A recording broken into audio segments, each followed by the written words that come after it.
पहले तो मैं देश के माननीय सर्वोच्च न्यायालय का विशेष धन्यवाद करूंगा कि उन्होंने पिछले 15 दिन के अंदर 2 ऐतिहासिक फैसले दिए। एक तो जो अवैध रूप से इलेक्टोरल बॉन्ड लाकर कुछ खास अपने दोस्त उद्योगपतियों को सरकारी ठेके देकर फायदा देने के बदले में जिस तरह पैसा लिया, लगभग 90% चंदा केवल बीजेपी को मिला। एक तो उस अवैध इलेक्टोरल बॉन्ड को माननीय सर्वोच्च न्यायालय ने अवैध घोषित किया, और दूसरा जिस तरह इंडिया गठबंधन के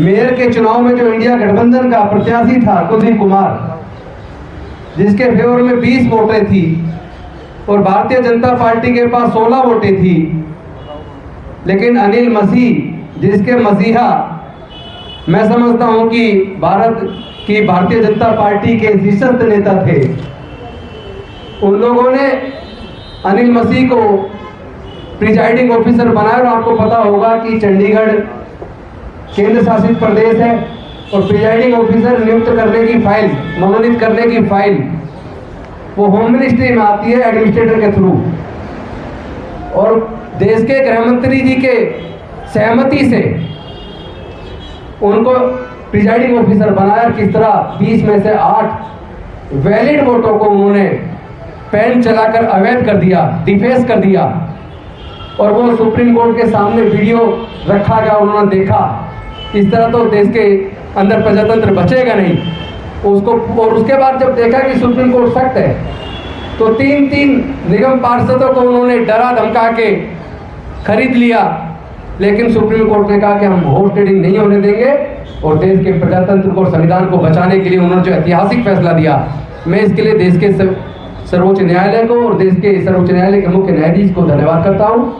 और ईवीएम हटाओ मोर्चा, ईवीएम हटाओ संयुक्त मोर्चा, और उसके साथ साथ भारत मुक्ति मोर्चा ममन मेश्राम जी, जो पहले से 2013 से पहले से ईवीएम हटाने की बात कर रहे हैं, लगातार आंदोलन चल रहा है। आज उसमें एक तरफ कांग्रेस के साथी भी सामने खुलकर आए हैं, और दिल्ली की विधानसभा में मैंने खुद इस बात को उठाया, और दिल्ली के मुख्यमंत्री माननीय अरविंद केजरीवाल जी ने भी उठाया कि इनको दिल्ली के 140 करोड़ लोगों की सहमति की जरूरत नहीं है, उनके वोट की जरूरत नहीं है, ये ईवीएम से चुनाव जीत रहे हैं।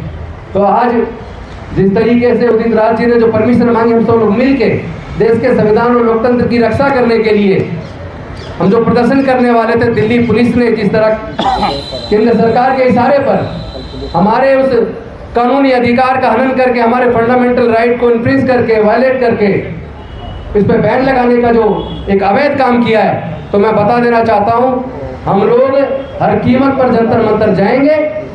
और अगर गृह मंत्री जी हमें गिरफ्तार करवाना चाहते हैं तो करा लें, लेकिन देश के संविधान को बचाने के लिए, ईवीएम को हटाने के लिए, क्योंकि जो real time clock EVM machine में लगा है, उस मशीन को बनाने वाली कंपनी के 4 डायरेक्टर बीजेपी के हैं। तो अगर उनके प्रिजाइडिंग ऑफिसर इस तरह की हरकत कर सकते हैं, तो ये पाकिस्तान नहीं है, ये भारत है।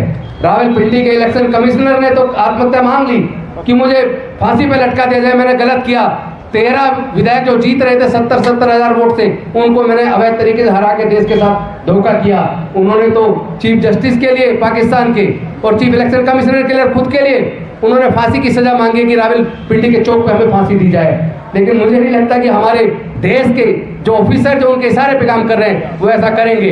तो मैं समझता हूं कि जो आज प्रेस कॉन्फ्रेंस के माध्यम से हम केंद्र सरकार को सीधा कह देना चाहते हैं, आप लोगों के कानूनी अधिकारों को, फंडामेंटल राइट को छीनना बंद करो। आप इस तरह के कानूनी धरने प्रदर्शन जो फंडामेंटल राइट आर्टिकल 19 के अंदर हमें मिला है, उसको रोक लगाना बंद करो। हम तो प्रदर्शन करेंगे, आपको जो करना करिए। ईवीएम हट के रहेगी, बैलेट पेपर वापस आ करेगा। बहुत बहुत धन्यवाद। अरविंद केजरीवाल जी ने कहा कि ईवीएम से ये सरकार बन रही है, तो उनका विशेष धन्यवाद। प्रदेश अध्यक्ष लवली जी से मैं कहूँगा, इसके बाद राजेंद्र पाल गौतम जी जो आज विधानसभा में बोला है, उसका रिजल्ट तुरंत आया है, आज भी इस बात को रखेंगे। 2-4 मिनट के लिए मैं और आपका समय लेना चाहूँगा।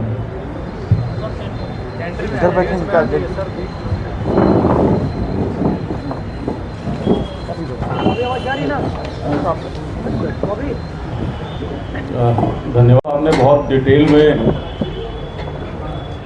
इंडिया गठबंधन का स्टैंड रखा है।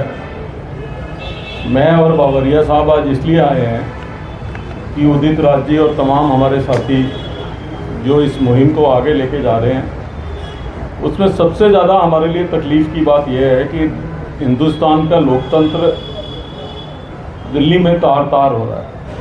लोकतंत्र के अंदर हर आदमी को अपनी आवाज़ उठाने की, अपने विचार रखने की आज़ादी है, लेकिन जिस तरीके से उदित राज जी के प्रदर्शन को परमिशन डिनाई की गई है वो बिल्कुल निंदनीय है। कांग्रेस पार्टी मजबूती के साथ हर उस शख्स के साथ खड़ी है जो इस लोकतंत्र में अपनी आवाज़ शांतिपूर्ण तरीके से रखना चाहता है और उसको रोका जा रहा है। तो इसलिए जो है उदित राज जी ने और तमाम हमारे साथियों ने, महमूद प्राचा जी ने, गौतम साहब ने, सब लोगों ने जो ये मुहिम छोड़ी है और वो पीसफुल तरीके से अपनी बात रखना चाहते हैं, उनको रोकना मैं समझता हूँ कि लोकतंत्र में इससे बड़ा अपराध कोई और हो नहीं सकता है। ना आप देश के किसान को आवाज़ उठाने देंगे, ना दिल्ली के नागरिकों को आवाज़ उठाने देंगे। तो अपने आप में प्रश्न ये उठता है कि जंतर मंतर का स्थान प्रदर्शन के लिए आपने फिक्स ही क्यों किया? आप जो है ये बहाना लगा रही है सरकार की किसान दिल्ली में ना आ जाए इसलिए 144 लगा रखी है। तो किसानों को तो हाई कोर्ट ने भी ये कह रखा है कि बसों में दिल्ली जा सकते हैं, तो वो बसों में दिल्ली आके करेंगे क्या? जब आप दिल्ली के लोगों को ही नहीं प्रदर्शन करने दे रहे तो उन किसानों को कहाँ बैठने दोगे? प्रश्न ये है। तो एक तरीके से जिस तरीके से लोकतंत्र के अंदर अपनी आवाज़ उठाने को दबाने का काम ये सरकार कर रही है, उसके खिलाफ जो है हम अपना समर्थन देने उदित राज जी को जो है यहाँ पे आए हैं। बावरिया साहब ने बहुत डिटेल में बताया कि इंडिया पार्टी का क्या स्टैंड है, उस स्टैंड पे हम दृढ़ संकल्प हैं। और मैं उदित राज जी को, तमाम साथियों को कहना चाहता हूं कि आप अपनी इस मुहिम को आगे बढ़ाइए, हमारा पूरा साथ आप लोगों के साथ रहेगा। धन्यवाद। ईवीएम के बारे में आज ये राष्ट्रीय स्तर पर मुद्दा बना हुआ है। मैं केवल एक ही मुद्दा आप लोगों को बताना चाहता हूँ कि 8 अक्टूबर 2013 को सुप्रीम कोर्ट ने अपने जजमेंट में लिखा है कि ईवीएम मशीन के द्वारा फ्री, फेयर एंड ट्रांसपेरेंट चुनाव नहीं हो सकता। ये खबर नेशनल मीडिया में फ्रंट पेज पर आनी चाहिए थी। बहुत दुख के साथ कहना पड़ रहा है किसी भी अखबार ने अखबार के पिछले पन्ने पर भी नहीं छापा और इस खबर को ब्लैकआउट कर दिया गया। आपके माध्यम से मैं केवल इतना ही कहना चाहता हूँ, जब सुप्रीम कोर्ट ऐसा कहती है कि केवल ईवीएम मशीन के द्वारा फ्री, फेयर एंड ट्रांसपेरेंट चुनाव नहीं हो सकता, तो इसका मतलब सुप्रीम कोर्ट ने सारी चीज़ छानबीन करने के बाद ही कहा। जब सुप्रीम कोर्ट ने कहा तो चुनाव आयोग को इसको मान लेना चाहिए।